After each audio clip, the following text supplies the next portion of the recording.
All right, here we are, Jason. We're in the home stretch, man. What are we? 2013's almost over. We're so close. Is it? When does this go up? This goes up on 2014, but I'm not one to pretend like I don't want to have to pretend like we're recording in the future. Fuck. Okay. Because I don't want to have to do those predictions and be Yeah. like, "Hey, everybody, welcome to Rage Select." Wasn't it weird when the apocalypse happened and the Mayan robots took over the world? Oh God. Okay, so this is a time capsule and not a foretelling.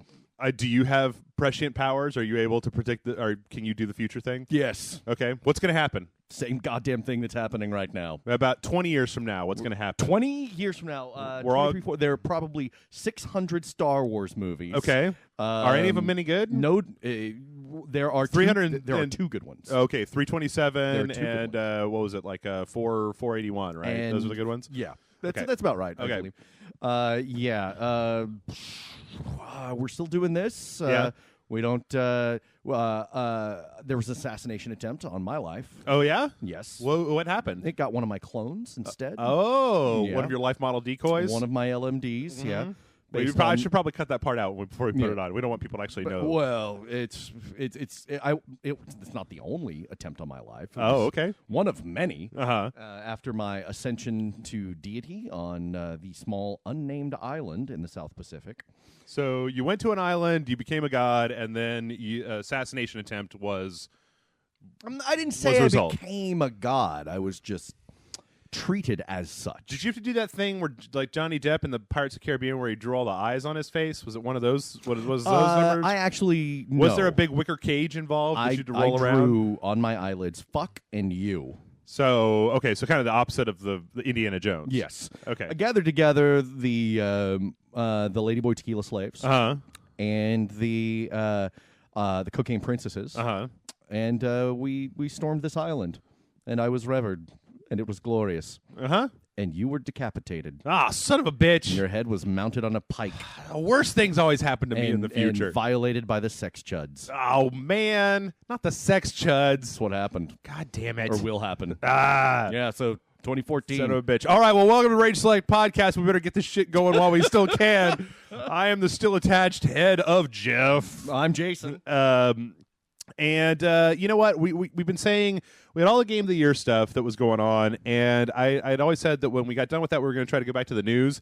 I forgot that it's There's no December. news. There's not really any news. Yeah. That like right now, it's all Game of the Year lists, and Which are all pretty much variations on the same thing. yeah, Even ours, it's everybody. It's the same list, a different order. yeah, slightly different order. So I didn't see a lot of people putting Deadpool and Shadow Warrior on their Game of the Year Nope. list. And they're wrong. Oh, there was an egregious omission on our Game of the Year. Oh, I was going to bring this up. What are you going to say? Stanley Parable. Stanley Parable. Yeah. Oh, you know what? So Stanley Parable fit into the category of, for me, it was like, we played it on the dojo, or we played it on Indie Friday, right? Yeah. And then I never got a chance to go back to it. Yeah. Like, I've heard some amazing things in that game. People were telling me stuff that blew my goddamn mind. Like about that stuff game. that I really want to see. In fact, one of my projects after I already rebeat BioShock Infinite, and I'm now playing BioShock again because I'm stupid, is to go back and play Gone Home and the Stanley Parable for way longer than we did before and concentrate on it. Yeah. I was actually thinking before that one of the egregious oversights that we had was in the shittiest games of the year list. Mm-hmm. I forgot about SimCity pretty much entirely. Yeah, you did. And SimCity, certainly. That boondoggle. Oh, man. Like, I forgot that. I guess the thing is that I've never been a fan of SimCity because I don't really understand. Sure. Like, I get it, build but municipal planning, whatever. I never dove into it. Yeah. But that even after all the dumb DLC or all the always online and all that bullshit, just the game itself was designed in this way to try to force you to either have to have multiple cities or to play with other human beings online, which is always a bad idea. Mm-hmm. So I don't know if it actually would have made that list because I feel like the list that I made was more games that let me down. Yeah. And I didn't have any expectation for SimCity, so I wasn't shocked when it didn't do what I wanted it to. Yeah, see, I wanted to get online and just create a horrible, horrible hellscape. Uh-huh. Just some sort of nightmare given form in asphalt and concrete to where the neighboring cities are like, don't go to Murphtown. Those people are fucked. They're horrible deviants, Murphtown. and they will burn all of our pixels to the ground. All right.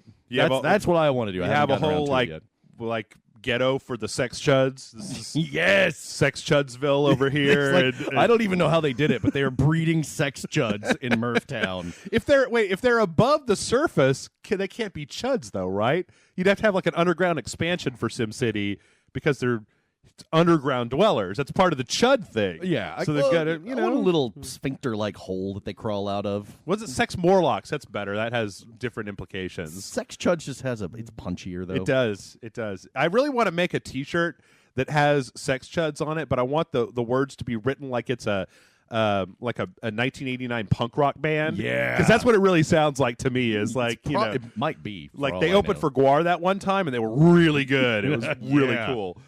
All right, so we don't have any real news to talk about this week. So what we're going to do instead is just emails, all emails. Before we do that, what are your New Year's resolutions? I got a lot of New Year's resolutions. Really? I got a lot of New Year's resolutions. No shit. Yeah, most of them kind of in Rage Select, and some of them tertiary to Rage Select. Can we hear some of them? Sure. I am going to try to start interacting more with our fan base.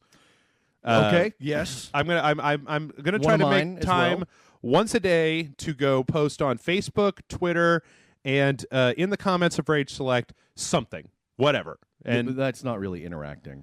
well, What are you just going to post a link? I'm just going to post naked pictures of my ass. I'm going to post the same naked picture of my ass over and over Happy again. 2014, everybody. My website. I'll post my ass wherever I want to.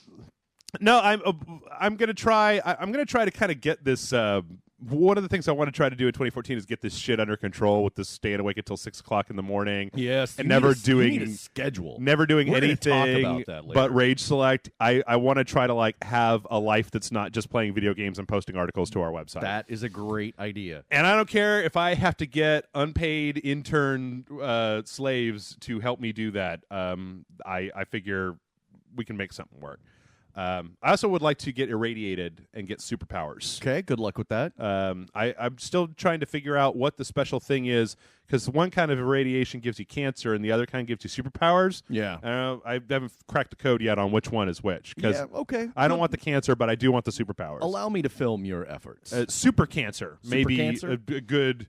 Like, if it was cancer that doesn't kill me, but it gave me powers instead. Okay. That would be cool.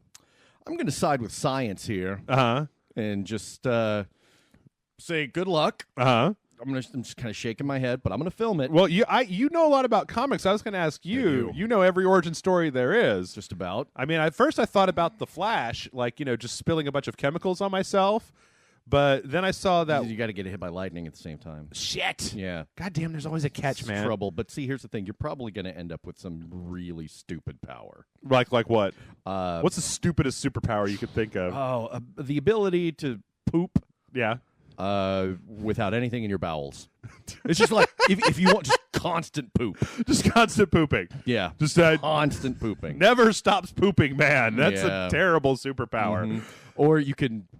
It'll probably be related to your interests and how you define yourself. Uh-huh. So it'll be some video game related. I mean, really, really good at video games. Really, now. really Like, good at video super games. good at video games. Finish Dark Souls with one hand. I That's can, your power. I post links to the internet on time every time. Yeah. There's never a problem. Okay. The spelling and grammar in my text messages is awesome. That's my Yeah. superpower. That's congratulations. Hey, You also have cancer. well, shit. Yeah. With great cancer comes great responsibility. That's not the quote. That's what he said, right? Nope. That's not what he said. No. Damn it. No. What else? Interacting with the people. Yeah.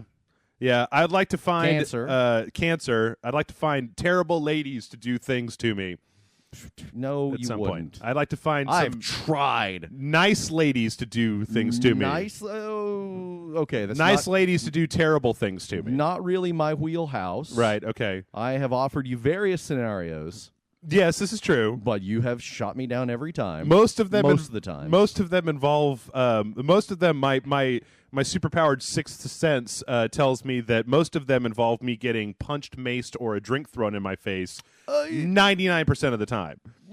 Okay, that's true. Yeah. That's true. Yeah. So, ladies of whatever moral turpitude, ilk. Yep, to do terrible things to you. Yes. Okay. Yes. Like mock up a credit card with your name on it and steal your identity. Yes, put me into horrible credit card debt and identity theft. That's really what I'm looking for in a lady these days. Okay. I'm really into girls who want to take all of my money. All my money. So Jeff is looking for a sucker, basically. I like the idea of some lady who's coming after me to try to steal all of my vast assets, and then she puts in all the work and gets to the point where she's going to go steal my assets and goes, "Shit! But I thought you were rich from running that terribly lucrative website." But you work on the internet. How could this be?" It's an anomaly. Everybody else on the internet filthy rich. What about you? You got New Year's resolutions? I don't remember what they are. I had like a whole bunch of them. I didn't write them down, so I don't. I'm gonna write more. Yeah, I'm gonna do that. Cool. I am going to learn code more. Okay. I thought you were going to say kung fu there for a second. More better. No, that requires physical activity, and already clearly from our Connect efforts on the Xbox One, it's very obvious that I don't need to learn kung fu because I'm bringing the magic. I'm bringing the fight. Oh, I forgot about that. I've got it. I'm a lion. Oh, man. I'm a mighty, glowing lion. Okay. If you say so. Martial arts power. I saw you. It was more of a mighty flailing lion. Maybe your flailing was so fast and precise that I couldn't tell it from actual... You know, if there wasn't a fucking ring out thing, I would have taken you, but whatever. Woo! Yeah. That video will be up by the time that this comes out. Cheater. Yes. Interact more with the fans. Yep. Our listeners. Yes. Our friends. Google Hangouts. I want to do some of that. Okay. Some call-in shows. I want to do that. Right. I want to...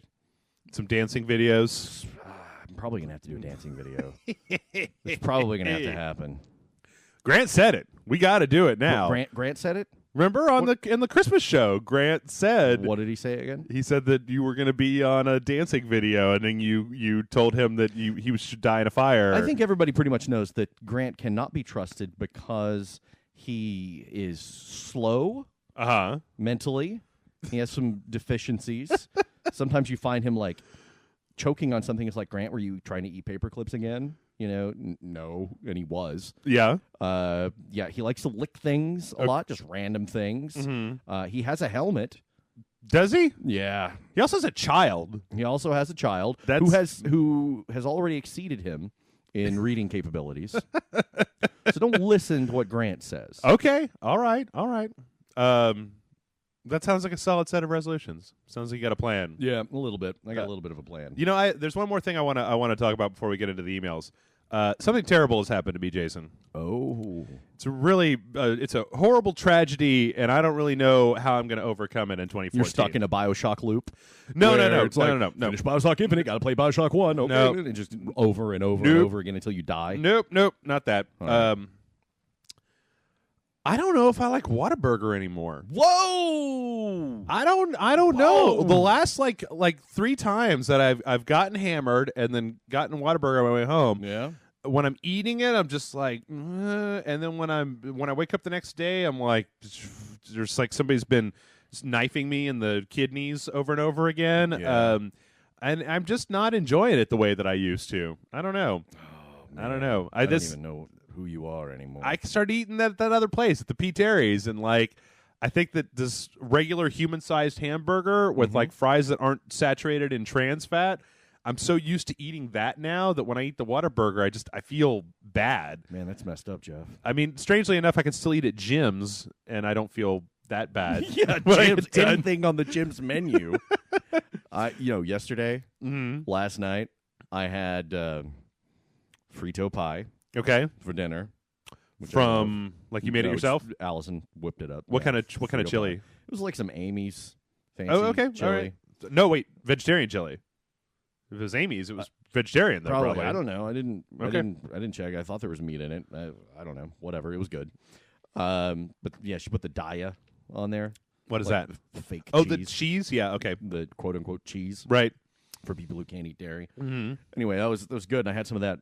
And then I had an entire giant, like those like foot-long cheese Danish things in the tins you get at like the grocery store. Oh, the things that are supposed to feed like 4 people. Yeah, I had like the whole thing. You ate the whole thing. It was great. That's way too much Danish. I woke up feeling like John Hurt in Alien. Well, Like, sure. all throughout the night, I was just like, "Oh God!" Well, yeah. So there's a resolution. Don't do that again. What? I think maybe you should look at the root cause of why you would do that in the first place and address that, not just like you're taking the very specific lesson of no more Frito pie and cheese Danishes at the same time. Yeah. Maybe if you took the cheese Danish and you put the Frito pie on top of it, you get that savory sweet thing going on. I'm not a fan of the savory sweet thing, and that's okay. No. So no chocolate on your bacon. Oh God. Okay, we went to the Beerus recording. Yeah.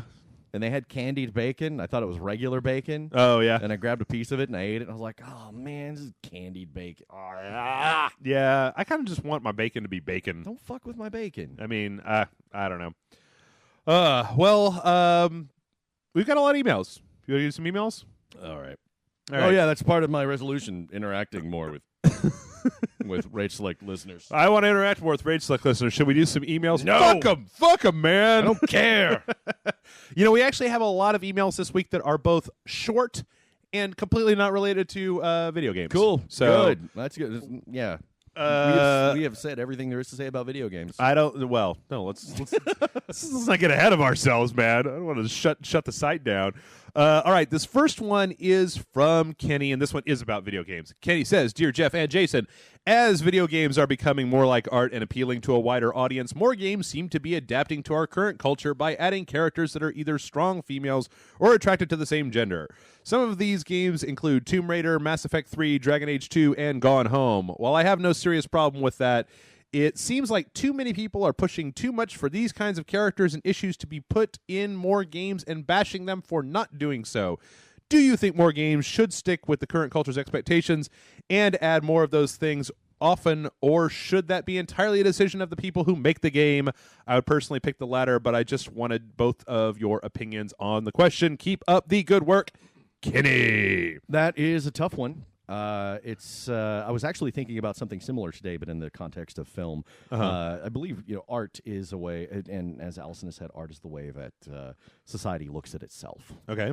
And I think we've been looking at ourselves through a skewed mirror. That it's not really that art, movies, and games are not really a representation of how things are. And not that they should be in the strictest sense, but I think that there does need to be a bit of parity for the different types of people there are out there. Sure. Whether that be in the basis of race or sexual preference or physical handicap or something like that. So I think there needs to be a concerted effort to make things more balanced because, well, the fact that we're having this conversation is testament to that. To there not being any sort of equality. You don't see, for instance, you don't see a lot of black games. Right, or black. You're saying black protagonists in video games? Well, or are you talking about games that are focused more for African American gamers, like that? Okay, and I don't know that there needs to be something focused on African American gamers, but you see these movies, and people have whatever this means. People have a habit. I think it's a studio thing, but who knows, of branding certain movies as quote unquote black movies. Okay. And like the Tyler Perry films. Okay. People just say, well, they're black movies. Mm-hmm. And that's, I don't know. Maybe they are, maybe they aren't. Have you ever watched a Tyler Perry movie? No. I don't care whose color is in there. They look fucking stupid. I watched one of them and it was so weird. Really? It was so strange. Like one of the girl kids from the Cosby Show, I think, was in there, and she was like a crack hoe, right? And so this Cliff would be so disappointed. This movie kept. I'm pretty sure I'm remembering this right because I was only half watching because I got really bored. But the movie kept flip flopping between this super just over the top ham fisted plot about this woman trying to get out of crack hoe addiction and Tyler Perry in a fat lady suit making jokes. And like it was like they had these two movies. This one bad, real serious movie, and then they had Tyler Perry in a fat suit, and then they just smooshed it all into the same movie. And I was just like, what am I watching? I feel like I'm crazy here. I'm sorry, but I feel like I interrupted showing you, up and Gone Home or something. Right. I feel like I interrupted you though. Were you done with? Do you have more to say there?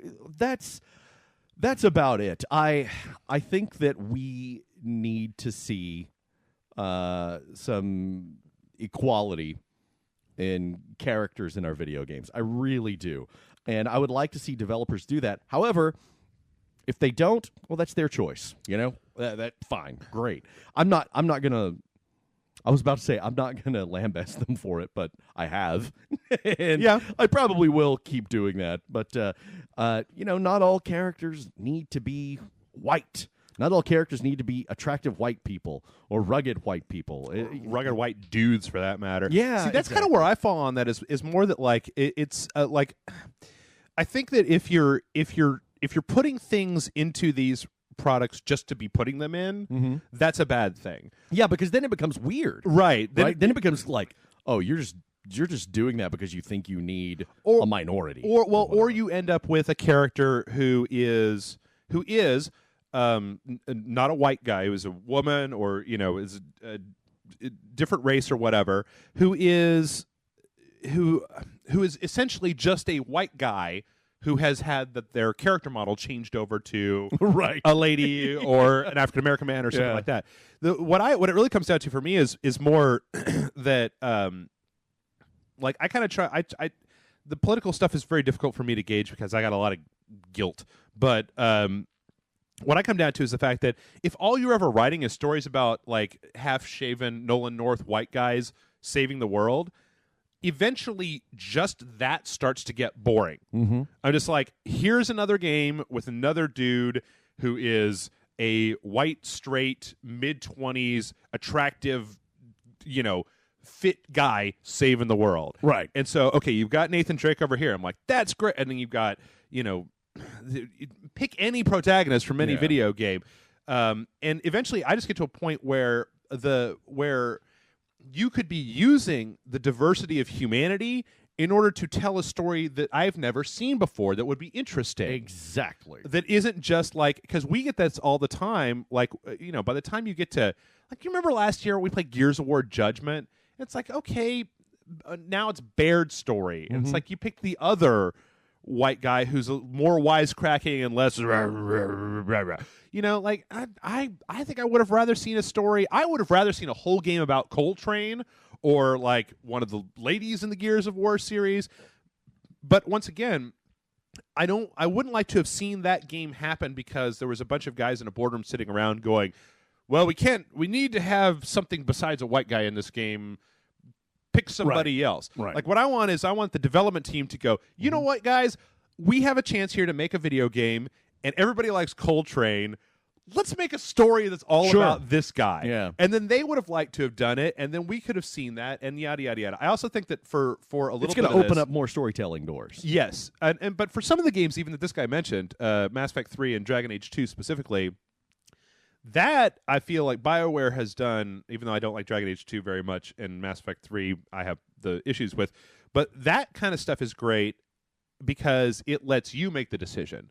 Because you can choose whether your Shepard is any race, any gender, and is attracted to whatever person he wants. If you want white, straight, male Shepard who bangs space ladies, you could do that. If you want African-American lady Shepard who is also all into space ladies, you could totally do that as well. Right. Like, if you want Latino dude Shepard that bangs everybody, you can do that. And I think that that's better than trying to shoehorn specific things. Now, in the case of Gone Home, you've got a story that was built around a conceit that way.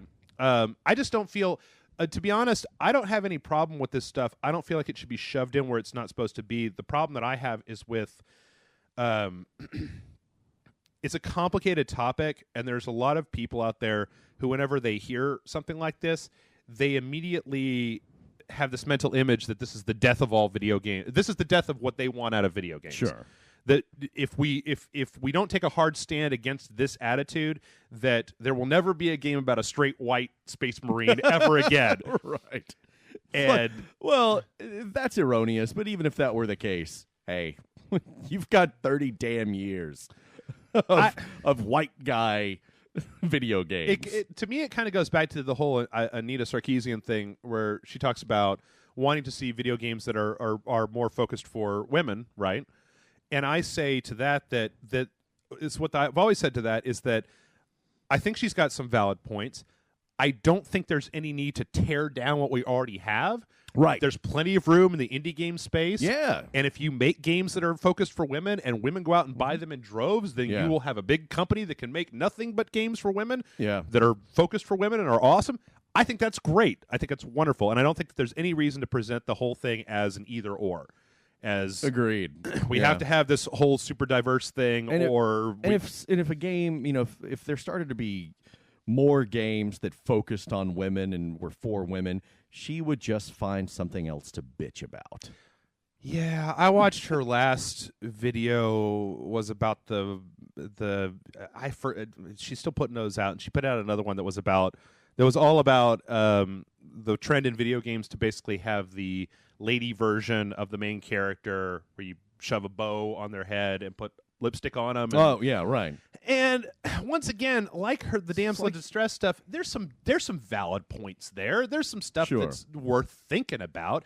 It's just that she presents it like it's the problem I have with her and her shit is that she never gives any credit to the games that are actually doing what she's asking for in those videos. She just focuses on the ones that aren't. Right. And that's what I don't like. My problem is I don't understand what she's saying. I try to listen and all I hear is because I don't speak annoying cunt. Oh, okay. Well, so this is what I think you should do is in 2014, one of our new initiatives should be, what is one of our Rage Select business goal for 2014? Jason Murphy interviews Anita Sarkeesian. Oh, right? Yes. Okay. Yes. I want you to use all of your contacts. I was possessed by M. Bison there for a minute. Oh, man. And then we go out drinking. And and horrible things happen to her. And then she finds herself strangely attracted to you, and then she makes a pass out of you, and then Allison comes out of the hay bale assassin style and just stabs her in the neck. That's it. That's all it takes. Oh my. All right. That was enough for that. Let's move on to the next one. This one is from Lewis, or perhaps Louis, I don't know. And Lewis says, "Greetings. I always wondered why Jeff hates his pants so much. He always talks about how he prefers to hang around in his underpants. What did pants ever do to him? And did he consider wearing a kilt? Also, why aren't you advertising the Patreon videos more? Tell your audience what you're playing in the Patreon videos and make them want to see them even more. I'm sure you would make a lot more money that way. Sincerely, Lewis." Yeah, maybe he's right. Okay, it doesn't have to be a total secret. I will say this right now. I've thought about it, and maybe this is one of the things where in the comments people can do feedback on it. I just don't. I know there are people out there who can't afford to donate and stuff like that. Right. And I just don't want to come across like we're flaunting this stuff at people. Sure. I don't want to be pushy about it because it's a bonus. Yeah. So maybe we could have a place on the website where once a week we could maybe update like what we put out this week. Sure. In case you guys are curious. Yeah. But as to the pants thing, they're terrible, man. They can constrict your legs. I like pants. You got leg hairs, and then they mess up your leg hairs. I don't even. Well, if you're hirsute, like some sort of yeti, like yourself, then they mess up your leg hairs. Yeah. If you have a normal amount of body hair, there's no problem. Okay. So what are you saying? I rarely that you need to wax. That I need to wax. No. Full body wax. I'm saying pants. I'm pro pants. I hardly even leave my room. Yeah. My bedroom without pants on. Well, for me it's either all pants or no pants.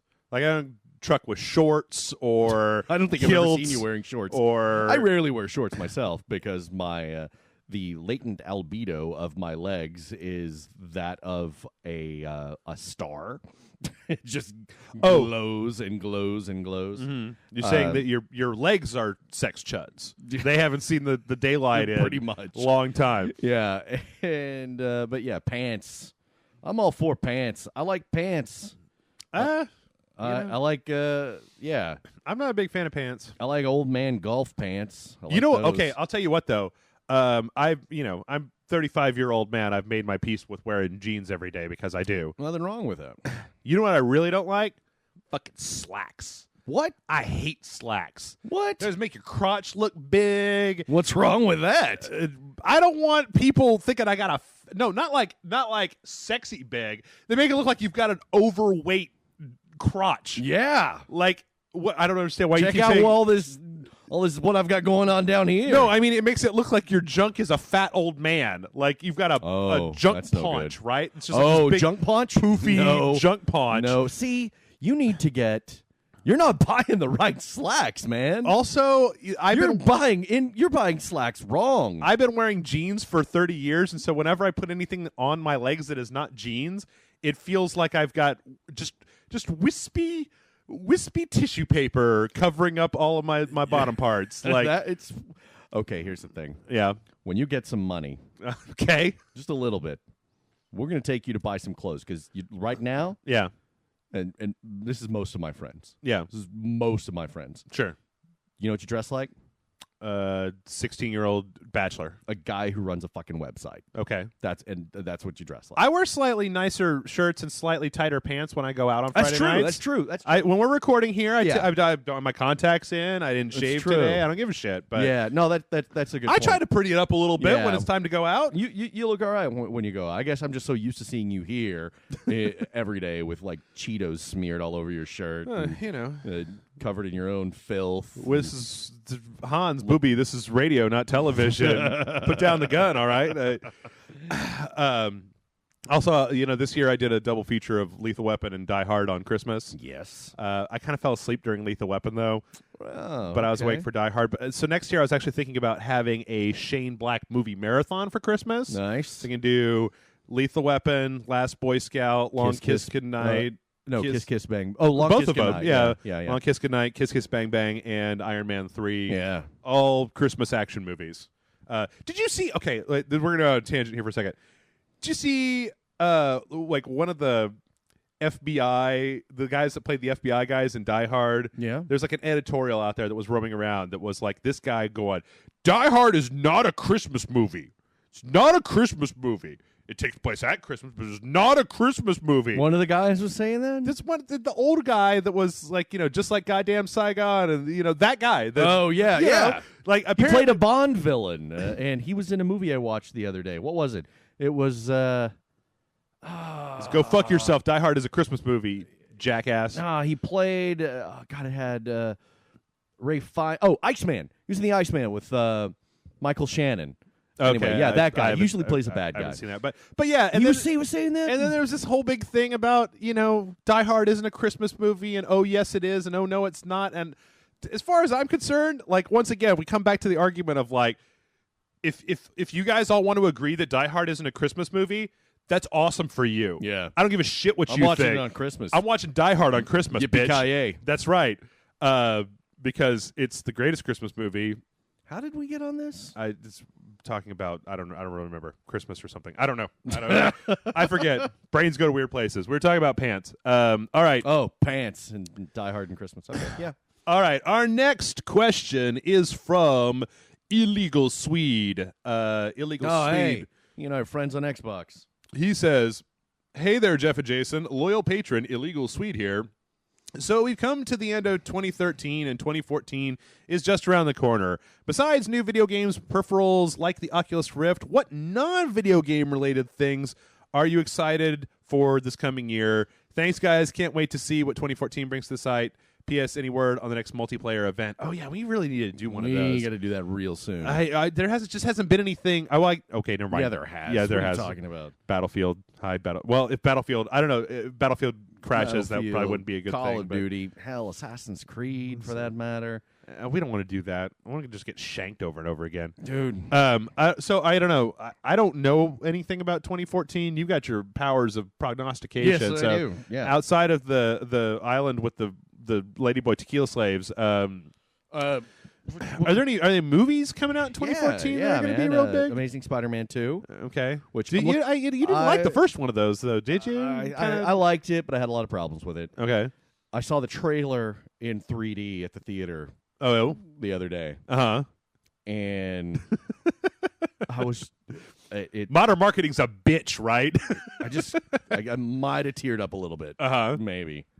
Might have been the effect of the 3D glasses. I don't know. The new X-Men movie, Days of Future Past. Okay. That could be cool, right? Sure. Yeah, that looks pretty slick. A lot of good TV coming up. All right. Check out the guys on TV Dudes on loungegeeks.com. Such as? I don't know. Randy listed off like a whole bunch of stuff. I'm excited. Game of Thrones is coming back. Yeah, I mean, I'm excited for all the normal stuff. Like Doctor Who comes back in September. No, there's like a bunch of new series that look good. Game of Thrones. Yeah, Randy listed off like a ton of them. Really? Yeah. What was the one that sounded the best? I don't Yeah. I don't know. I don't really know much outside of video games, so it's mostly just 2014 in video games. I have a big announcement coming up in 2014. Do you? Hopefully. Oh, yes. Hopefully. Yes. Hopefully they won't screw us.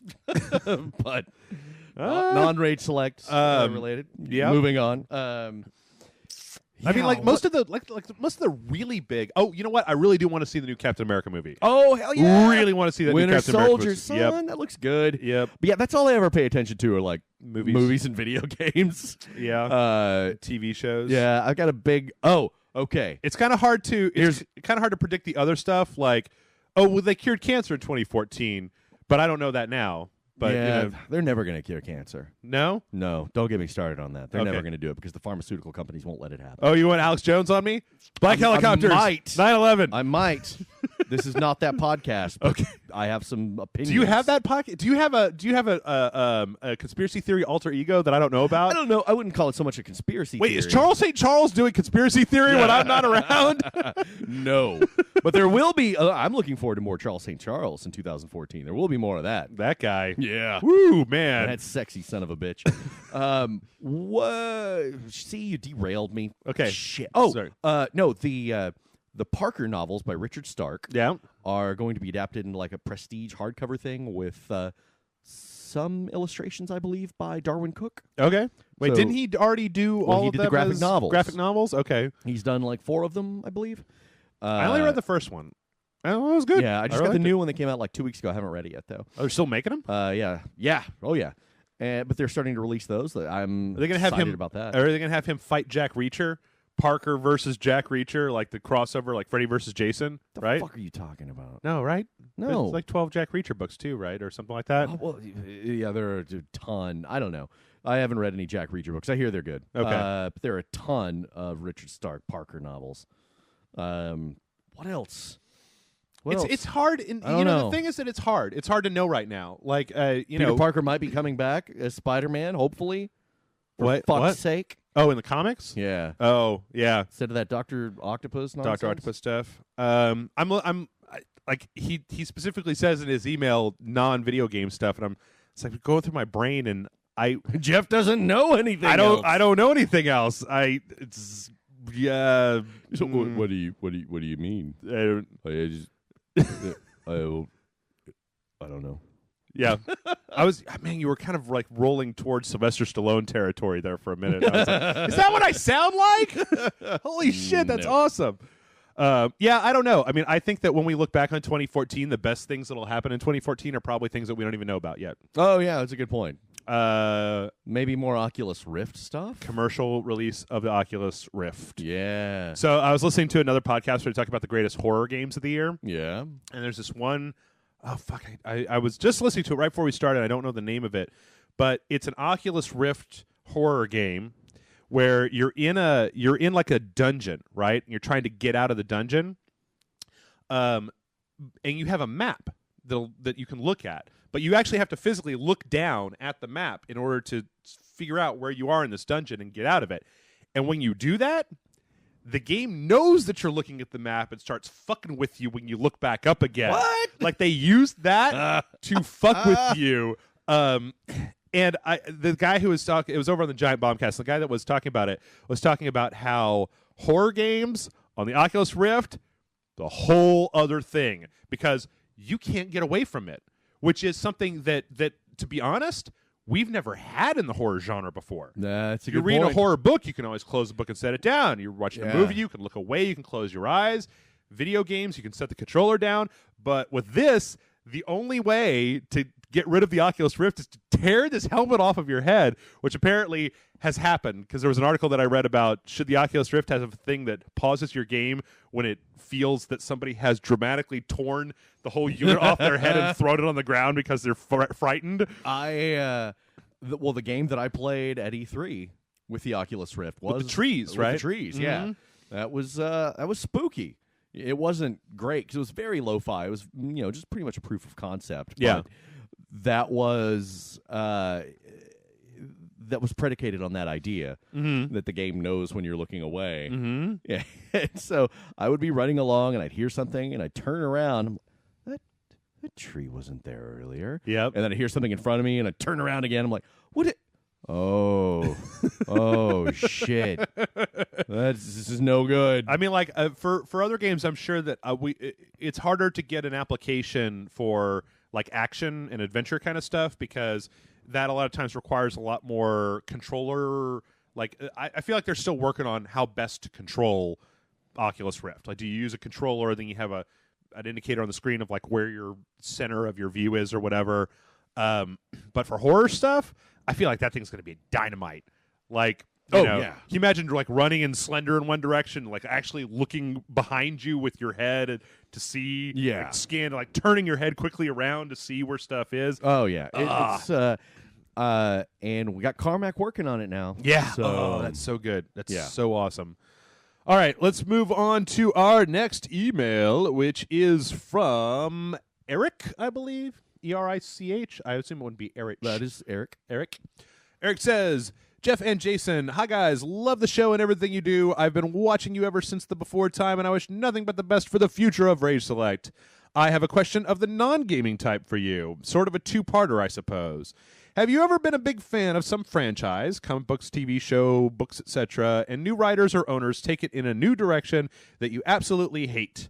Even worse, the new direction they've taken it in is extremely successful. For example, this happened to me recently with the Star Trek franchise. I'm a big fan of almost all of the TV series, but the new movies have just turned it into dumb action movie schlock with horrible writing and shallow, almost cartoony characters. However, these movies are doing really well, and I don't see any reason why they would want to change anything. I feel like it may be decades before people forget these new movies and the franchise can return to the quality it was if it ever does.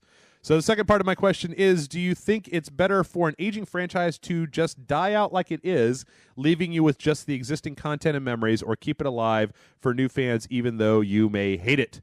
Thanks for taking my question. I look forward to hearing your response. Never stop raging, Eric. Everything you love will betray you. Eventually. Yes. Yeah. It's no, he's right. I can think of very few things that I love as much as I did or that are as good as they were when I first discovered them.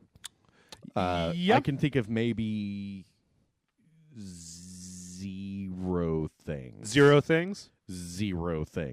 Bands, comic books, movies.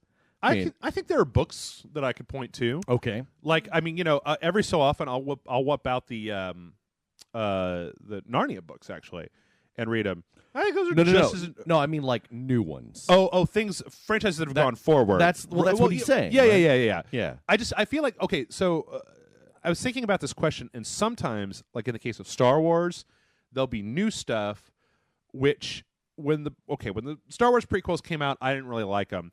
And then they kept putting out games and that show and various things in that new universe and then they kept fucking with the old ones until it eventually got to the point where I didn't care anymore. And I'm starting to care again about the new stuff because, I don't know, maybe it could be okay. But for the most part, I feel like you could say that, okay, so you don't like those new Star Trek movies. You still got all that old Star Trek that you can go back and watch, and it should be just as good as it ever was. Because I thought Star Trek was kind of going downhill with Enterprise, personally. I'm one of those guys who didn't like fucking Quantum Leap on Star Trek. But I mean, look at bands and stuff like that. You know, like Sure. I used to be a big fan of Pearl Jam, and it took me like 5 garbage dick albums, before I realized I don't want to hear this anymore. And that was recently. I was just like, oh man, these guys have sucked for like 20 years, and I just keep giving them a shot. But yeah, you know, it's like everybody who's crazy in love with Lord of the Rings. I think most people, the general consensus is, no, The Hobbit's really not as good. And that really hasn't gone into a direction that people have hated. Right. But yeah, I've seen like new creators take over comic books and then just run it into the ground. Sure. Like after Ed Brubaker did a stellar run on Daredevil, Andy Diggle, I believe, took over and did the whole Shadowland series that was short-lived and just awful. Okay. And he's generally a pretty reliable writer. Yeah, it happens to everything. I can't think of anything that has continued forward and is perfect. You know what? The only thing that kept going, and this, well, it's gone now, so I don't even know if this counts. Breaking Bad. Breaking Bad. Yeah. Well, that was good up until the end, but like even Battlestar Galactica, which everybody was raving about, lost my interest, and then like apparently went down the toilet. It just everything. It happens to everything, and so like recently, Jack White ended the White Stripes. And you know, I think he ended. He was like, "Listen, we're done. Let's end it before we start sucking." So yeah, I think good call. See, I don't know. I guess when I look at it, I just go, that's going to happen to stuff. So when that happens, you just let that thing go and go find something else. Yeah. Well, yeah. You know, you just like, let's say that the last season of Breaking Bad was terrible, and you go, well, shit, it got terrible in that last season. I'm going to go try out Sons of Anarchy and see what I think about that. Sure. You know, or like, or a new show that's come on, like the Being Almost Human. Oh, is that Almost Human, the yeah. Carl Urban thing? Yeah. Kind of like that show. I'm not quite as in love with it as some people are, but I like parts of it. I don't know. I guess I just feel like the idea, there was a time there where I really struggled with the idea of you've ruined X forever. Oh, right. And I don't truck with that. I'm like, yeah. if you like the first Pearl Jam album, they may come out with 10 other shitty albums after that, but none of that should change. Or well, yeah, I guess sometimes it does, but Star Wars is like the ultimate example, right? I have so many friends who say Star Wars is ruined for me. Brian Brushwood, one of those guys. I'm like, why? George Lucas raped my childhood. Yeah, really? That's kind of offensive to people who were actually raped during their childhood. I guess it's you just look back on it and go, I still remember when I loved Star Wars. Yeah. And nothing's going to change. It's not like... And you can find those versions out there. They're not on the shelves, unfortunately, but they are out there. So it's like, and that's one of the rare occasions where it's a little bit more difficult to find the original versions. Oh, yeah. People, watch like remakes, for instance, like watch a remake of Texas Chainsaw Massacre or whatever, and they'll say, it ruined it. It ruined. I'm like, no, the other one's still out there. It's still just like you remembered it. Right. So, I mean, I don't just know. Move on. Yeah. It happens. It's the nature of things. Yeah. I mean, yeah. That's pretty much where I stand as well. It's like that hot girl from high school. You meet her now, and she's got 3 kids and looks like she's got Han Solo frozen and mounted on the wall. She's disgusting and like, yeah. I guess the thing is that we all know that it's fun. It's fun to hate on stuff. Yeah. I know. Yeah. Just don't ever let it would. You know what? I think I saw this sentiment out there, like when Aliens Colonial Marines came out, and you're like, well, you fucked the Aliens franchise forever. No. Just go back and watch Aliens. It's a great movie. You know, it's fine. Don't let how much you hate this current thing mess up the other stuff. And I know that sometimes, like the last iteration, like Mass Effect 3, will directly tie into the story where it's like, wow, I can't even play Mass Effect 2 because blah, blah, blah, blah. After I played Mass Effect 3, I totally went back and played Mass Effect 2. It was great. I was like, this is great. It's awesome. All right. Our next question comes in from Sean. And Sean says, hey, you classy Rage Select dudes. This is Irish Spartan, and I got a podcast question. Then he says, NB. I don't know what NB means. Do you know what that is? No. Okay. I sent this in a few weeks ago. Thought I might try it again. If you already discussed it, my bad. Just let me know. So, As to the question, I've been reading up on some of the game reviews coming out on the next-gen games, and one thing I keep seeing about one of those games, Killzone Shadowfall, is that, quote, it looks great, but it's just a generic shooter, end quote. This got me thinking, is it not true that Call of Duty, Battlefield, and dare I say it, Halo are all generic shooters as well? Or is it just Killzone for some reason? What are your thoughts on the matter? What can Killzone or any other shooter do not to be considered generic? Stay classy, and congratulations on getting over 1 million views! Irish Spartan, Sean. So I thought this was an interesting question because I didn't get a chance to review Killzone Shadowfall. But I actually think Killzone Shadowfall had some interesting stuff that did differentiate it from other shooters. It had the little owl that you could send to do stuff, a little robot. Yeah. It had like slightly more open maps where you could kind of backtrack back and forth. It also had the gun that switched between sniper and regular mode, and just some little things that made it interesting. But I think that what he's asking speaks more to a question that we've talked about sometimes in the past about if you just keep making the same game over and over again, how do you keep it from just collapsing under its own weight of... Well, that kind of ties into the last question in some ways. It's like you have to adapt, but then you don't want to alienate your current fans. Yeah. I don't know. From what little I played of Killzone, I thought, oh, yeah, it really does kind of feel like a standard shooter. Yeah. But, I only...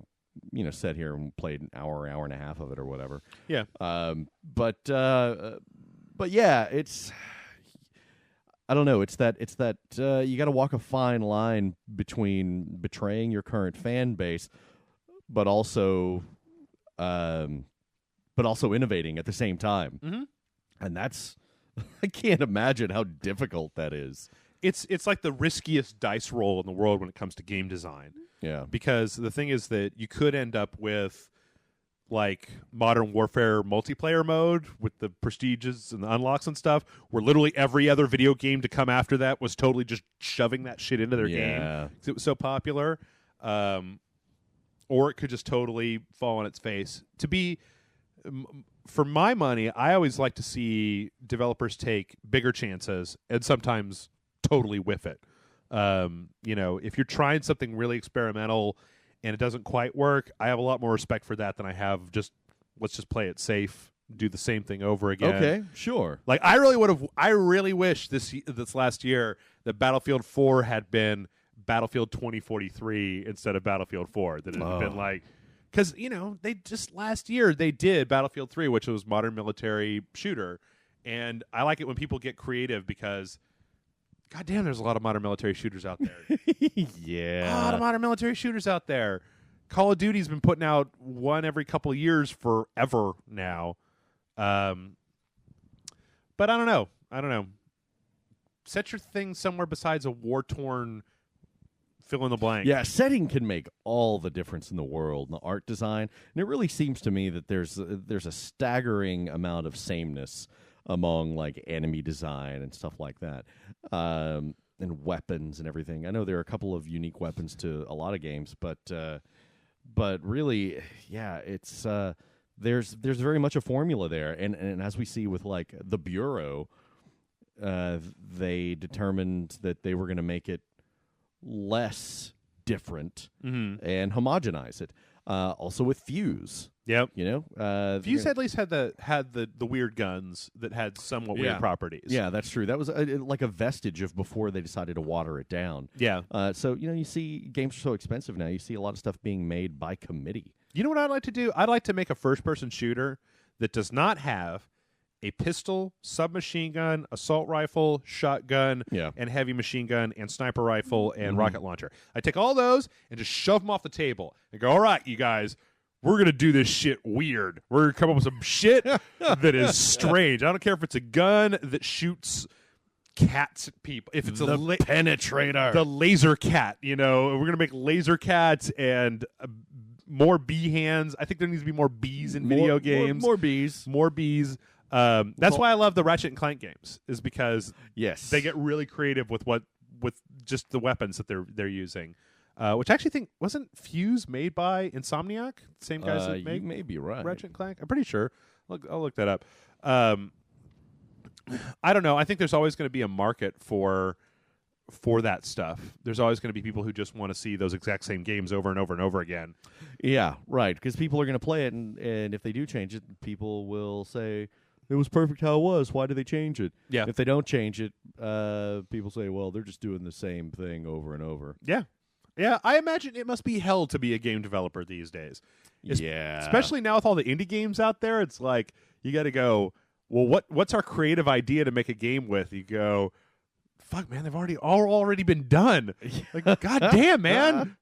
Stop it already. All right, we're going to take one more question, and then I think we're going to go ahead and take a quick break. This one is from Gold Mazda. Gold Mazda. Okay. And I got this one a little ways back. I don't know if it's still relevant, but if it is, then hopefully this will help this guy out. Dear Rage Select, I manage a movie theater, and after the heavy business that comes with the holidays, I want to thank my theater crew with a video game party. My movie theater uses digital projectors, meaning I'm able to project... Sorry. You're just dropping beers all over this place. It was empty. All right. My movie theater uses digital projectors, meaning I'm able to project a video game console onto the big screen. I have access to a PS3, an Xbox 360, and a gaming PC. My theater crew consists of about 20 people, so my question is, what are some games that will keep us all entertained, yet still remain somewhat appropriate for the workplace? Keep on raging, Gold Mazda. You know, you can't go wrong, honestly, with a lot of the Mario games. Yeah? Some of the newer ones, some of the Mario Karts, some of the Mario Parties, Smash Brothers, people like those. Halo.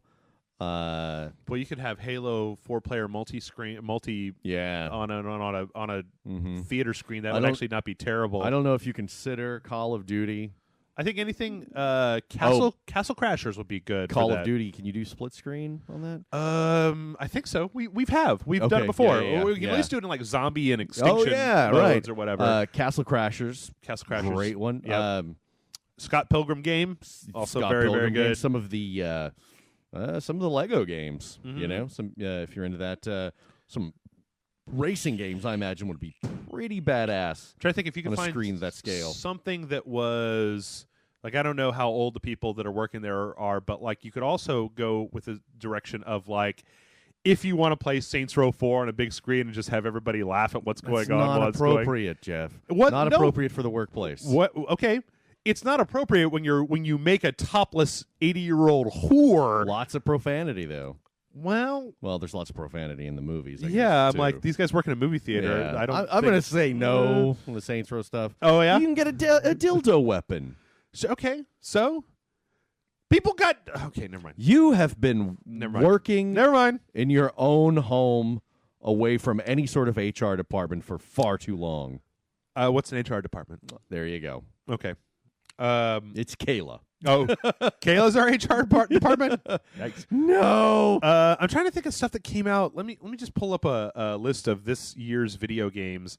Yeah, go with some of the group Mario games. I lose track of all the titles. New Super Mario Wii World 3D Extravaganza. The cave.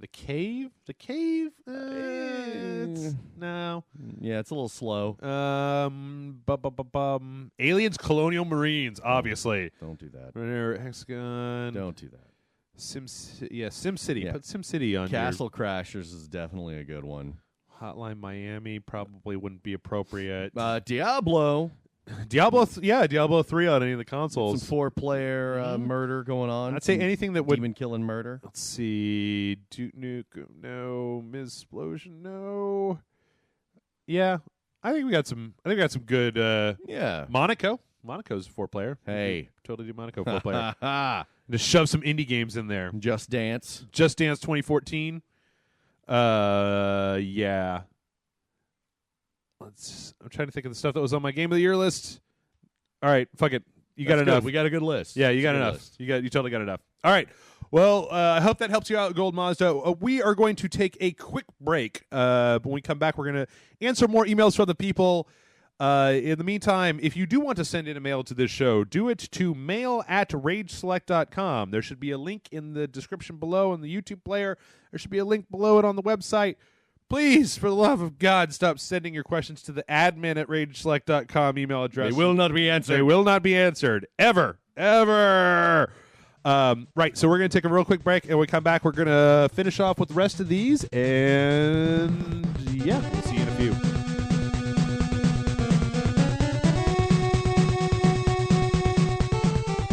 All right, and we are back to the podcast, and we've got another question here from Andrea the Panda Queen.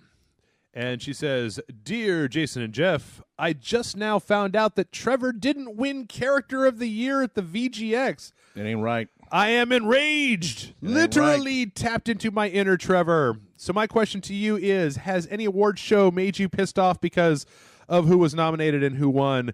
If not, what games made you so mad?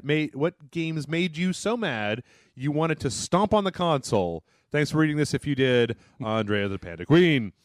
Okay, so that's two different questions. Let's see. Has any award show made you pissed off?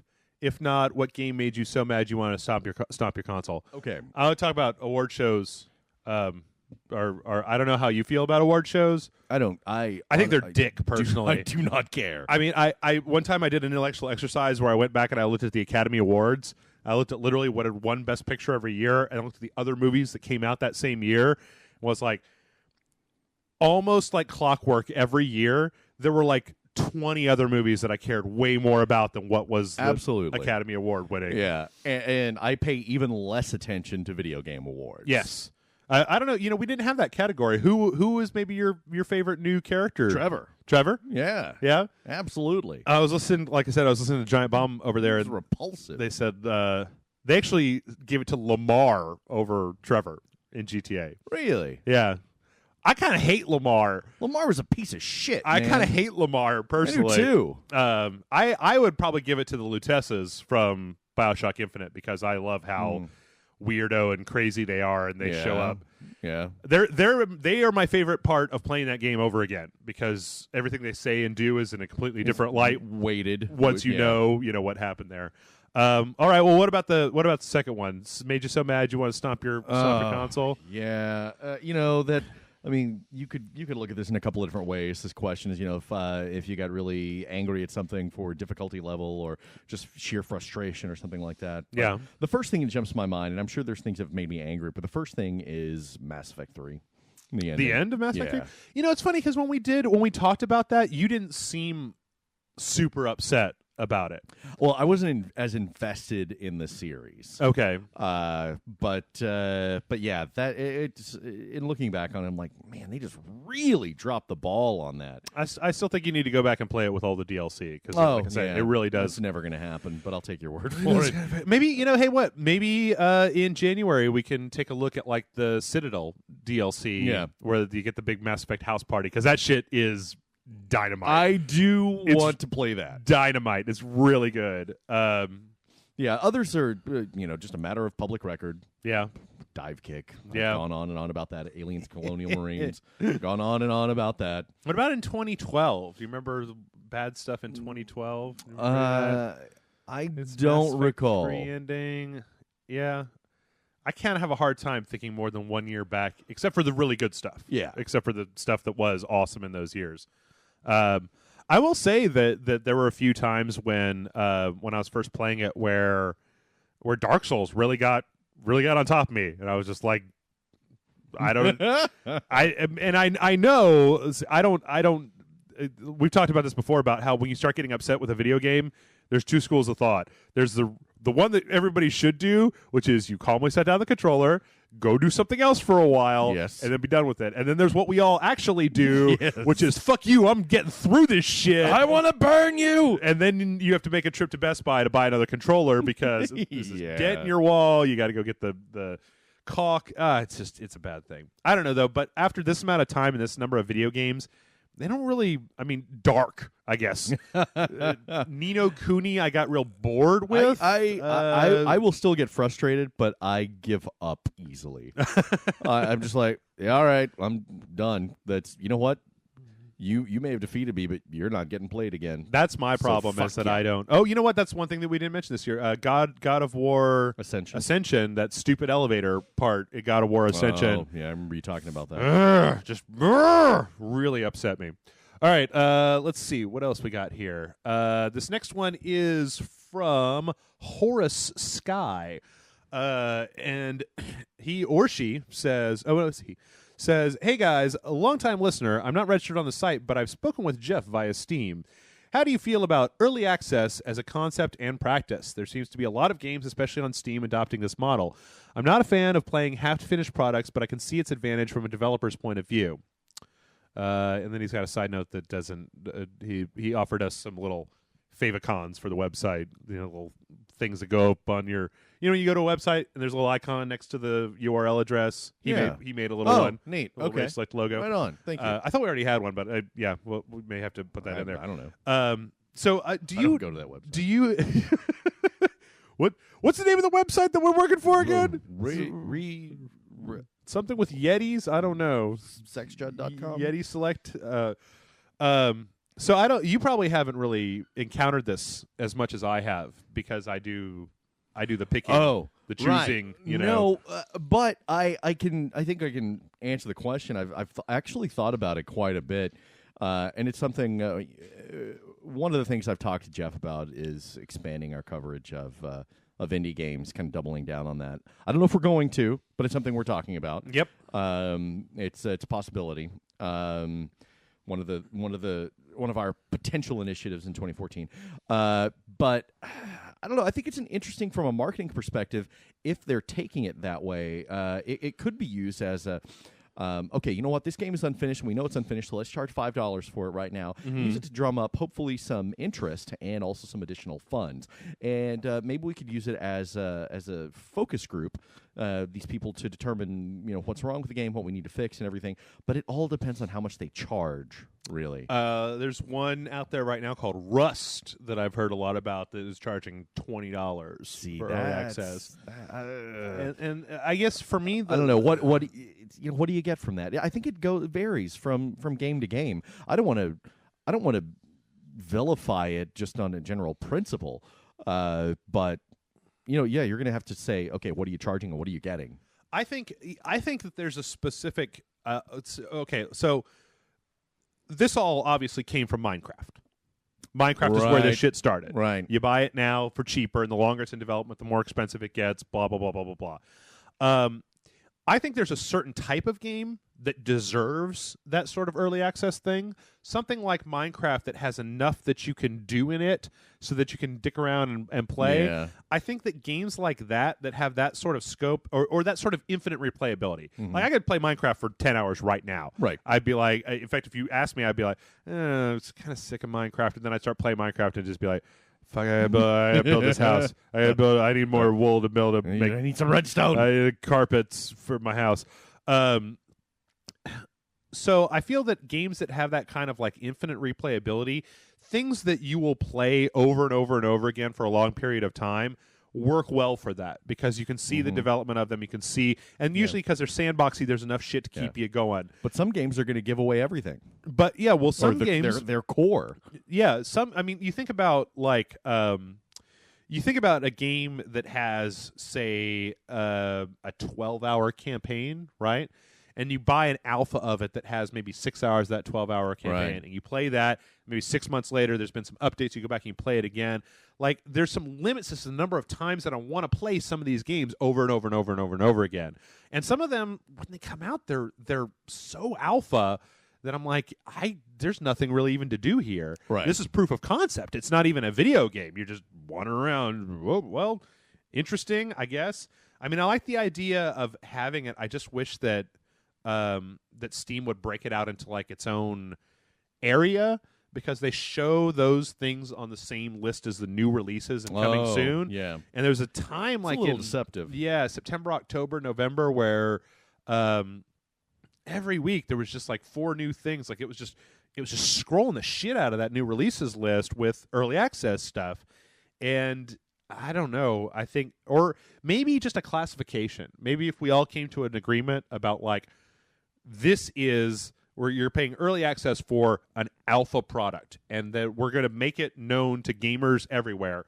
this is what an alpha product is. It's early. It doesn't really have very much in it, blah, blah, blah, blah, blah, blah. This is beta. It's this much more polished. And so that maybe you have some kind of either governing group or Steam or somebody who looks at these things before they go up on the store and they classify it as like, this is alpha. This is alpha plus. This is beta minus. This is like, so that when you buy one of those things, you don't have to go do a lot of research to find out whether you're getting fleeced with startup cost or whether you're actually getting something worth buying. Yeah, and some people really just have no interest in buying an incomplete product. Sure. Well, then you have stuff like Kerbal, the Kerbal Space Program, that's been in early access for like years, a long time, and they're still adding stuff. And so, a lot of times people will suggest to us here, they're like, you guys should go play Kerbal Space Program. And it's the same problem we ran into when we played Mercenary Kings, is you go, well, if let's say Kerbal Space Program adds 40% more Kerbal Space Program in the next year, do I even really want to be playing this until it's a finished game? There are a lot of finished games out there that we could be playing rather than spending our time with this stuff. Imagine sitting in the movie theater while they're filming the movie. It's like, well, I guess we have to wait for the next reel. Or like, would you? And the answer to this question could go either way. Is like, would you be interested in going to go see Captain America: The Winter Soldier right now for less than the cost of a full price ticket in a work print quality setting where like all the special effects weren't done and there was some stuff there, but you still got to see the story and you're still going to get to know how it is? See, I don't know. That's a tough one. Part of me says, yeah, absolutely. Yeah. And then the other part says, no, you're going to ruin it for yourself. Right. I mean, I don't know. It's a tough question. I just wish there was a little bit more classification. It's like, hey, you are going to get to go out. You can go out with the perfect girl in 6 months. Or you can go out with her before she has all the dental work done and she's wearing a midriff that shows off her C-section scar. Oh, damn it. You can do it right now. Kobayashi Maru. You listeners at home, ask yourself this question. Yeah. So I don't know. It's got potential, and I think I really the part that really gets to me as far as there's a part of me that wants to say just like turn that shit off and quit releasing games that aren't done. But I also really love the idea of Kickstarter, of the fact that we can buy these games and support the developers before they come out directly instead of having them be beholden to an EA or an Activision or somebody like that. Absolutely. So, I don't know. We'll see. Game to game, Yeah, I think it depends. It's hard to put a blanket statement on that. All right, this next one is from Clayton. Clayton says, "Dear Jeff and Jason, my wife and I decided to wait 6 months to a year before getting a PS4. That's probably smart. Yeah, not a bad idea. Oh, okay. This is a very short email. I know that my physical PS3 game discs are not going to be backwards compatible with the new console. However, would the same apply to games I've purchased through the PlayStation Network? I have a very rough understanding of why the physical copies will not work on the PS4, but I'm unsure if those same reasons will keep me from downloading my network titles to the new system. I think it would be a shame if I had to buy Super HD remix copies of those games so that they work. Thank you for answering my question, Clayton." The answer is probably, for the most part, most of what you buy is not going to work. Right. I do know that. I mean, I don't want to say that entirely because Flower works on the PlayStation 4. That's a PlayStation 3 game that they made it a little bit shinier, and if you own it, you can totally go download on the PlayStation 4. But for the most part, it's like we talked about the last time that I think you and I did, or maybe it was Kevin. Somebody asked about backwards compatibility. Is that the hardware of the PlayStation 4 and the Xbox One inside is fundamentally different from that of the PlayStation 3 and the Xbox 360 in a way that makes games that were programmed for that platform not immediately compatible. They have to have work done. So I'm sure that some developers out there will probably do stuff that's cross-compatible, depending on how difficult it is. But I would say that if I were you and that's going to be a sticking point in buying, I wouldn't count on it. Right. I wouldn't count on it being a thing because it's just not the same. It's not the same console on the inside. We've talked before about backwards compatibility. I think you come down where I am about, before PlayStation was doing it, there really was no backwards compatibility. Like exactly. Super Nintendo. It's nice, and if they have the capability to do it, I think they should. Mm-hmm. But I don't think it's any sort of fundamental right. I think at this point, it's just the answer to this thing is hold on to your PlayStation 3. Yeah. Like if you get a PlayStation 4, don't take your PlayStation 3 and throw it in the street. Yeah. It's one of the more controversial provisions of the Xbox One is when you that they nixed it, they cut it. It's when you bring your Xbox One home, your Xbox 360 bursts into flames. And all of your games, like, ha! You have to rebuy them. You know, I've been reading all this game, all this 2013 and retrospective stuff. Was it Don Matrick? Do you remember that shit? Do you remember that shit where he said we've got a console for the people who don't have an internet connection? It's called the Xbox 360. Sick burn. Oh my god, that shit was hilarious! Like this year in drama. I just want to say that guy probably got a text from his boss and it's like, come see me in my office, bring a box. I think that's the problem is that what he was the boss, right? Like who was over him? I know. It's like Steve Ballmer somewhere was the only guy that could tell Don Matrick what to do. Right. Oh man. And now he's off over Farmville and that sinking fucking ship. I don't know. God damn. I miss Don Matrick. I miss. You could count. I loved that time of the year when every week there was some fucking just. I've never seen a console do that before. They announced that, and they were all just like, "Look at our dicks! It's got to be online. Fuck you guys!" And then, like a week later, they were like, "It doesn't have to be online." I loved it. It doesn't have to be online. It's like, okay, we were just watching, waiting for the backpedaling to start. I mean, do you remember? It did, and it just kept going. Do you remember when we were in California at E3 and I hurt my foot? We were watching the conferences. Do you remember when Jack Trenton came out there at the Sony conference and was like, "Totally works with used games. Doesn't have to be online." And we're both looking at you like, I know. "Can you believe this shit?" Yeah. All he had to do was come out there and go, "Hey, we're not those motherfuckers." I know. And everybody like, "Yeah." And then I think it was like while people were cheering that he said that you had to have PlayStation Plus in order to play online or something, like nobody heard it because they were all too busy. Like he said it while he was coughing into his hand. That's right. Yeah, and then they had that commercial that they came out with about how to share your games on the PlayStation 4. Here you go. Oh man. Like I've never seen two companies just glorious. I mean, only the Activision and EA, you know how they get all shitty about Call of Duty and Battlefield with each other? Yeah. That's the only other time I think I've seen companies be that just like, yeah, in your fucking face, bitch. Oh, right. Oh, goddamn, I want to skip this email, but I brought it up. This is from B-Hammer 100. B-Hammer 100. And this is ground that we've tread before, Jason. Okay. B-Hammer's one of our regular commenters. Yep. Let's give him what he wants. Okay, Jeff, you've said several times now you don't want to start talking about a certain movie franchise and get ripped to shreds by the fans. Well, you've held off long enough. Here we go. So let's get into it right now. No running from it. State your opinion and let the shit rain down upon you. What is your problem with Christopher Nolan's Batman movies? Oh, man. All right, dude. You can't go into it with an exhausted sigh. You've already lost. Well, okay. That is why you failed. I want to start by saying I don't hate those movies. There it is. I don't hate them. I really don't. In fact, from the hater's mouth. I watch them regular. I watched Batman. You've probably seen all of them more than I have. Oh yeah, I had Dark Knight Rises and just fast forward to the Bane parts and listen to him talk. I was talking with somebody the other day about that scene where he's in the guy's office, right? Do you feel like you're in control? And I love it. I love to go back and watch that part where he just puts the back of his hand on that guy's shoulder in this gesture I've never seen another human being do before, and it's somehow menacing. And the guy's like really afraid of him, and it'd just be like, "Why don't you just brush his hand off and go, stop it, Bane? Stop it, stop it, Bane." You would not like one of my back rubs. That's right. I am known for them. You have a lot of knots in your shoulders. Yeah, I don't know. I'm real picky about my Batman, and a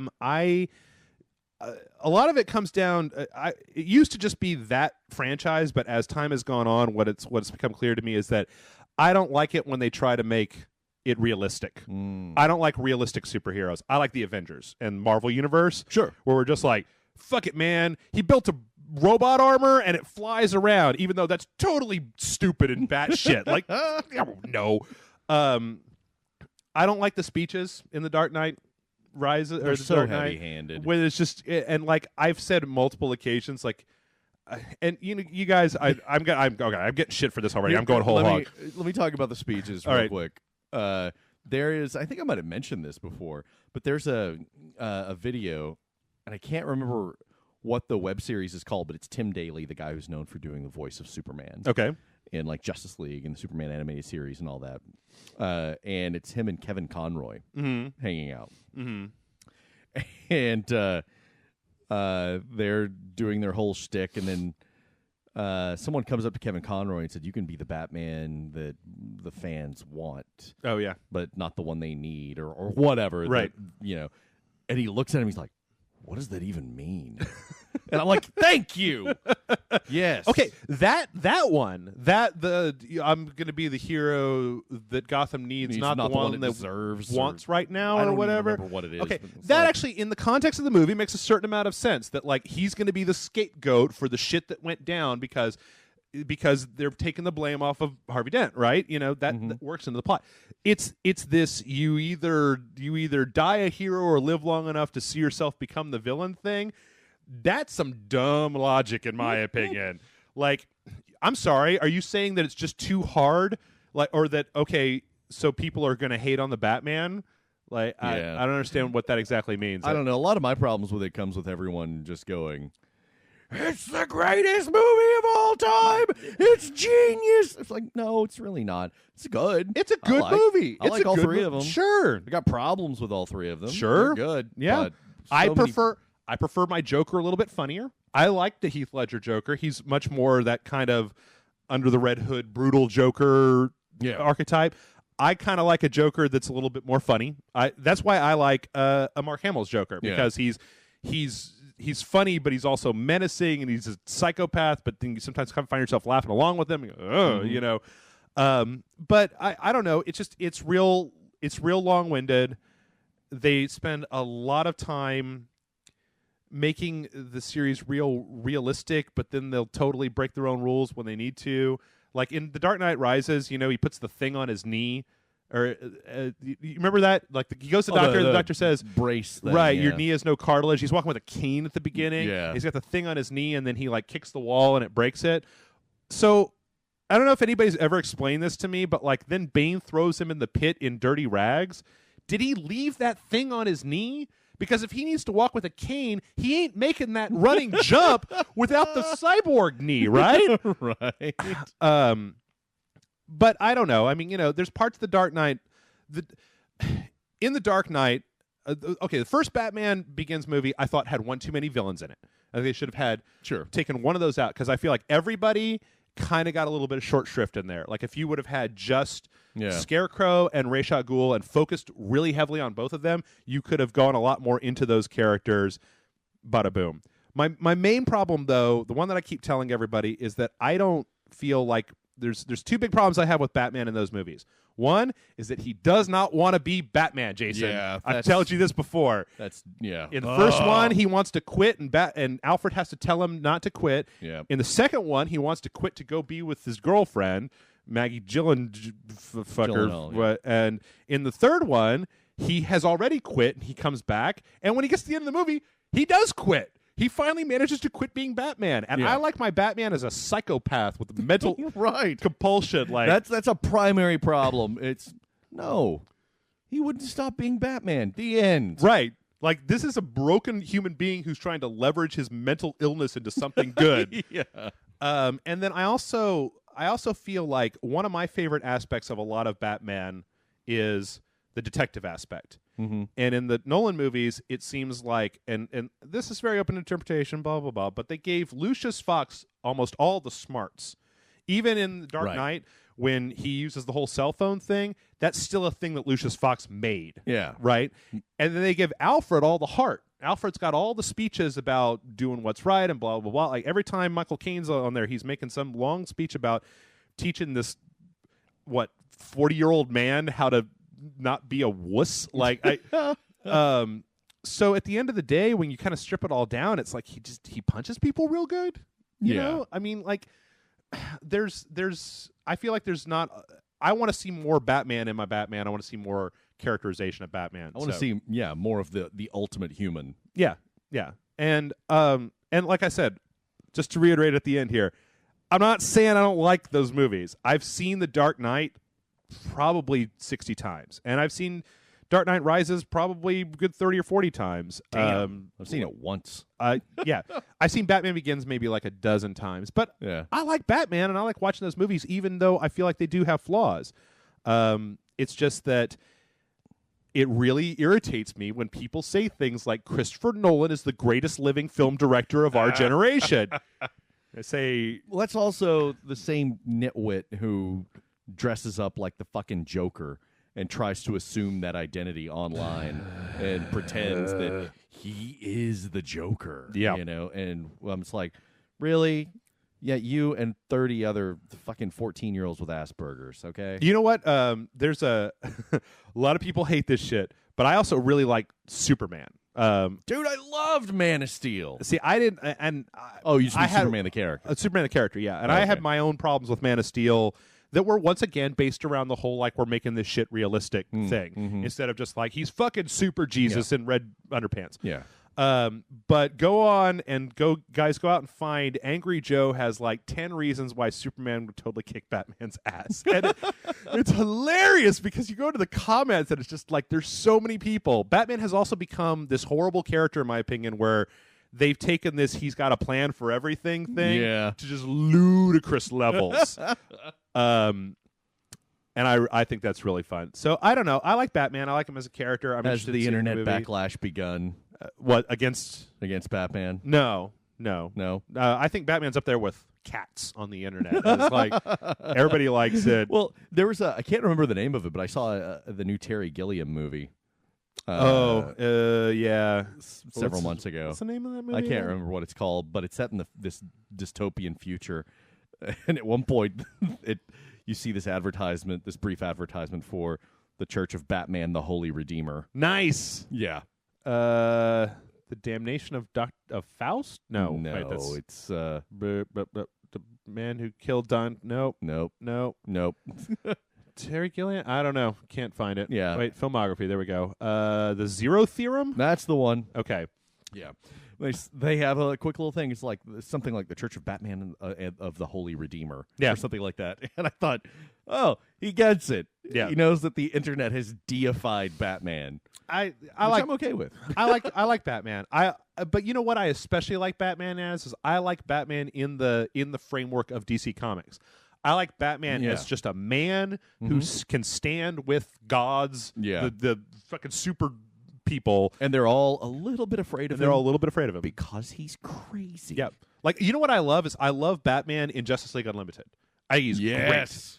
I love the fact that Batman puts the Question on just like they hired the Question just to sit over here and like think about crazy shit and then come give me a report once a week of all the shit you've come up with. And like every week I've flipped through this thing and I'm like, okay, this is all crazy, but one time out of a million I'm going to be like, whoa. This seems like it could actually be a thing. So yeah, I think that the Christopher Nolan movies are a little bit too long, and I think that some of the plot stuff gets a little blah blah blah. But like I said, I mean, I love Inception, and I know that Inception's got all kinds of problems as well. Yeah. And a lot of people also say, well, if you have problems with The Dark Knight, you should have problems with The Avengers, and I say no to that because The Dark Knight is taking itself real seriously. Yeah. Avengers is obviously not taking itself very seriously. Right. So, there you go. Hope that answers your question. We can talk about it again when Batman and Superman comes out. Way to beat that dead horse. Yep. Dear Jeff and Jason, just wanted to say, keep up the great work, and I'll keep it short. I was talking to a friend of mine about diversity in media, notably comics, but I'll skew this towards video games. This might be kind of a repeat question. Yeah, I was about to say, wait. Let's see here we go. Do you find that there isn't enough diversity in characters in terms of race or ethnicity? And when there is diversity, does it seem to be stereotypical? Say again, keep up the good work, and I'll do my best to try and log into the site daily. Kyle. Yeah, we kind of already answered that, didn't we? All right. Sorry, Kyle. Pass. Yeah, we already answered that. Or you could just edit in our response to the other one again. Just copy and paste that whole thing where we're talking about it. All right, we got two more, and these are this one is interesting, and the last one is very quick. So this one is from Leonardo. It says, hello, Rage Select crew. The other day I was looking for games compatible with the Oculus Rift, and I came across a Japanese video of a game that seemed to use the device as a way of simulated intercourse. After much laughter, I dismissed the video, but could not help but wonder we're playing it. If games were using the concept of sex properly. My question to you all is, what is your opinion of sex in video games? Does it add to the experience, or is it even needed? Are current games using the concept properly, or is it being used immaturely? And is this reflecting poorly on video games as a medium, unlike movies and literature? Thanks for answering my questions. Love the website and content. Happy New Year to you all. Leonardo from Houston, Texas. I think it's still such a foreign thing in games that whenever I see it, I still snicker. Like, boobs. I'm doing it with her.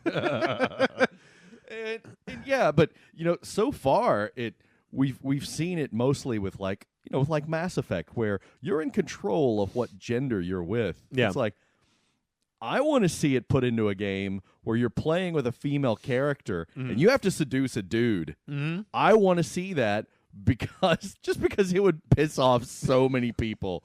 Like, I don't want to have to say sexy things to that man. And oh man, but no, I don't know. It's still weird and out of the norm enough to where it catches me off guard and doesn't feel like it fits every time, even if it's handled normally. And part of that's my own hang-ups, Yeah. As a repressed white male American, because, our culture still has a lot of hang-ups about sex and nudity. Yep. Unlike, some more liberated European countries over in that area. Ooh. Yeah. But yeah, it's I don't know. I think some of them have handled it tastefully, but a lot of times it just feels like, okay, so this is happening now. We put some sex in there, and then it'll be over. But my favorite thing, and I think I mentioned this before, is when you go to a strip club in Grand Theft Auto Online, GTA 5, and you've got your mic live. You can get her to like you more or something like that. Oh, yeah. By talking to her. Yeah. But a lot of people don't realize that everyone else on the server hears you. I didn't actually realize that was a thing. Oh my God, dude. There are these videos online. Really? It's fucking hilarious. That sounds awesome. Because there are people recording other people. Right. Just talking like, yeah, baby, your ass so fine. Oh, man. I would tear that up. Oh, yeah. Come over here. Your skin is so soft. It's just, these people don't realize that, 15 other people are listening to them right now, and they know who's saying it. It's so good.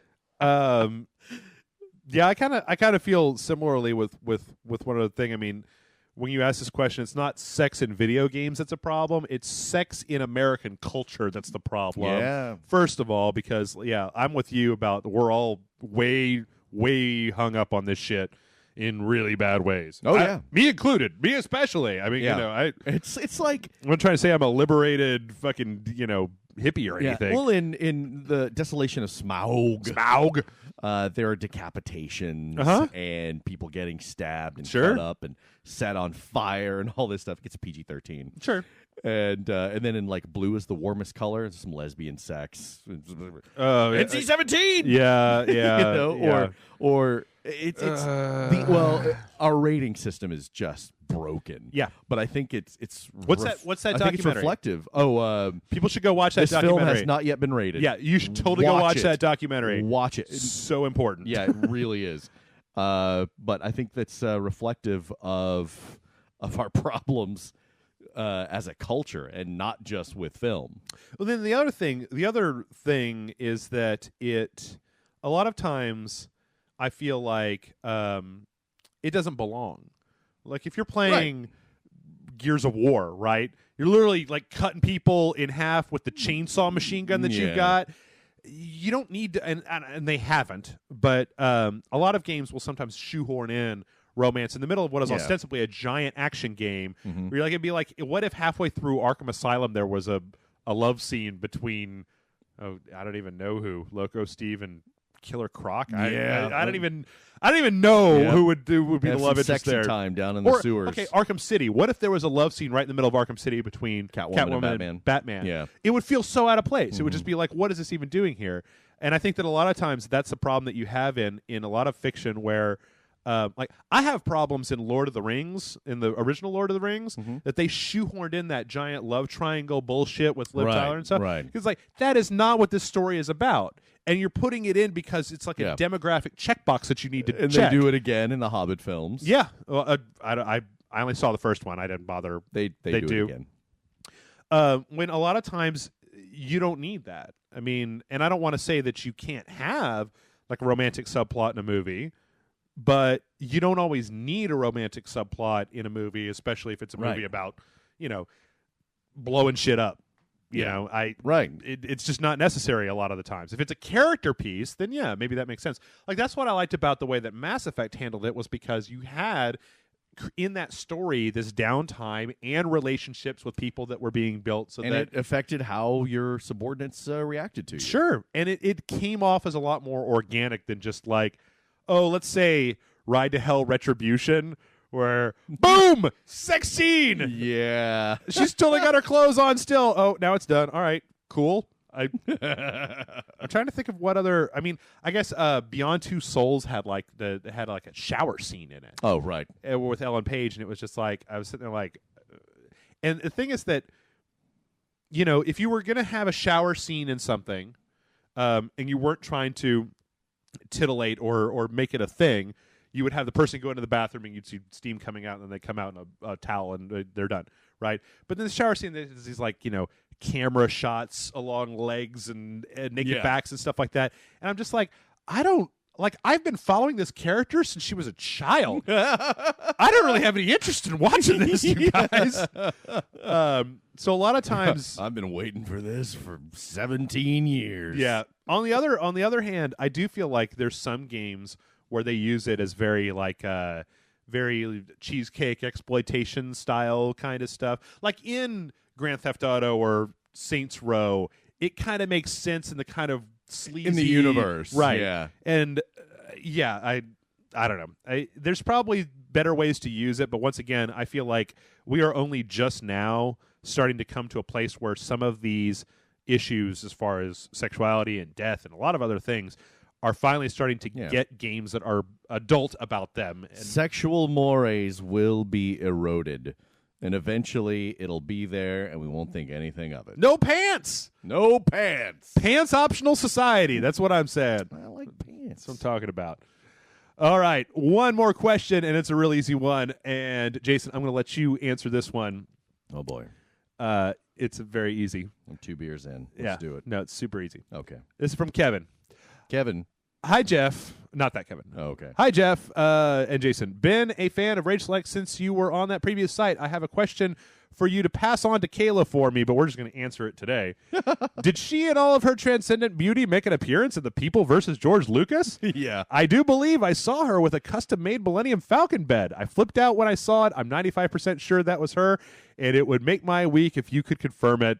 Thanks, guys. That was her. That was totally her, right? Yeah, man. Kayla's got a little subculture of celebrity away from all of this for making weird beds. Her first thing was the hamburger bed, which I think has been in some variety of different places. Yeah. Yeah. And she was in The People versus George Lucas for her Millennium Falcon bed. Did you ever see that in person? No. It was fucking rad. That was before I knew you guys, really. It was so cool. Yeah. It had lights. Like it had like the running lights on. What? Really? Yeah. Because they have her laying on it in the Princess Leia Hoth outfit, right? Yep. But no, I never saw it, I laid on it and I was like, oh my God, this is amazing. And then to make I noises, got stabbed by scissors because she's just got weird shit that she from crafts and stuff that she just leaves in her bed. Like, why do you have just scissors in your bed? Yeah. And Allison and Kayla were like, because crafts. And you're like, I was like, God, whatever. It's sharp point. It's knives. It's 2 knives with a handle on it, guys. Yeah, exactly. But yes, in The People versus George Lucas, that was indeed our Kayla Cromer. Yep. Somebody go out there and find the time index and post it so that you don't have to watch it. I haven't seen it yet. I actually think it was pretty good. It actually it's cool too because it actually speaks a lot to depending on how you feel about it, some people feel like George Lucas is a real son of a bitch. Yeah. But it explores a lot of the way that when there were only the first 3 Star Wars films, that there were a lot of people out there making like unauthorized, we're going to film it in my backyard, and like troops, and which was great. So good. Unlicensed like Star Wars crafts and toys and short films and stuff like that would get passed around via fans, and how Lucas was pretty much just like, that's awesome. Go have fun with that shit. Yeah. And I don't know when he turned into like, it's my movie and I'm going to put dewbacks in it and there is no original copy. There's that. But he has also still been very liberal. Yeah. Now, who knows what the Disney age is going to bring. But he's still been very liberal with, fan films and stuff like that. He's like, yeah, have a ball. Whatever. Have you seen... Hell, he's been involved with some fan films. What's the one that... where they assign everybody like a very short scene from Star Wars and they put it all together? I have not seen that. Oh, one of the animators who used to work over at Spill did one on The Empire Strikes Back where he has Luke cutting the ad open and throwing the grenade inside of it. He did a really good job with that. But I've watched those. If you ever get a chance, you should sit down and try watching them. It's some of the weirdest, most schizophrenic thing. 'Cause it switches between like kids in bathrobes to sometimes they've got the original audio playing, and sometimes they're redoing the scene themselves. Terrible costumes. Sometimes they're outside. Sometimes they're inside. Sometimes it's animated, and it's like every 90 seconds or so, it just cuts to another completely different set of people doing the movies. But that's also another one of those things where I feel like a lot of times. Like modern corporations should take notice of if you aren't super litigious with people and they like a thing, they're going to go out and make it even more popular by putting stuff out. Like I remember this year reading about the whole Jane hat from Firefly on Etsy thing where ThinkGeek did it and then everybody got shut down notices or whatever. And I was just like, dude, just let them. They're such big fans. The show's been off the air for what, like 5 years? 10. 10 years? And they're selling these hats online, and it's not like these people are making tons of money selling those hats. Just fuck it, man. Like let them sell their hats. So yeah. But yes, when I watched People vs. George Lucas for the first time, I was watching. Before we had Rage Select, just watching this thing, and it was just like, that's Kayla. It's totally Kayla right there. You want to know something interesting? What's that? I brought this up the other night. She's been playing a lot of Saints Row. I know. Yeah, it's weird. She's been practicing. Yeah, she's been good, and she's telling me all about it. Did you see the character that she created? Yes. Like I thought we were going a little strange with it, and it was just like, whoa, Kayla! Wow, how much time did that take you with those sliders to make that shit? I know. All right, and you know what? That is our final email. So, hey, everybody, if you want to get an email on this show, send it to mail@rageselect.com, mail@rageselect.com. There's a link down below this. If you're at Rage Select, there will be a link on YouTube to the email address. If you want your question answered, send it in. The shorter, more concise it is, the better. And as I think we've demonstrated, we don't necessarily have to just have questions about video games here. It's always good to have an even mix, I think. I think so. Yeah, it's keeping it fresh. So with that, do you want to use your powers of prognostication? Like by the time this goes up, it'll be after the big New Year's Eve party. Yes. How many people that we know are still left alive? You are dead. I'm dead. Yeah. Is that where the decapitation happens? I shouldn't say. Okay. You don't want to ruin the surprise? I shouldn't say. Should I wear pants? You should wear like armored, all the pants. All of the pants. Wear all of the pants. Armor plated, because the sex chuds, they're coming. Oh, to the party. Shit. Okay. We'll put it that way. All right, folks. Well, we've got content coming out for you. It's all been preloaded, and we'll be back next week with another podcast here on Rage Select. Bye.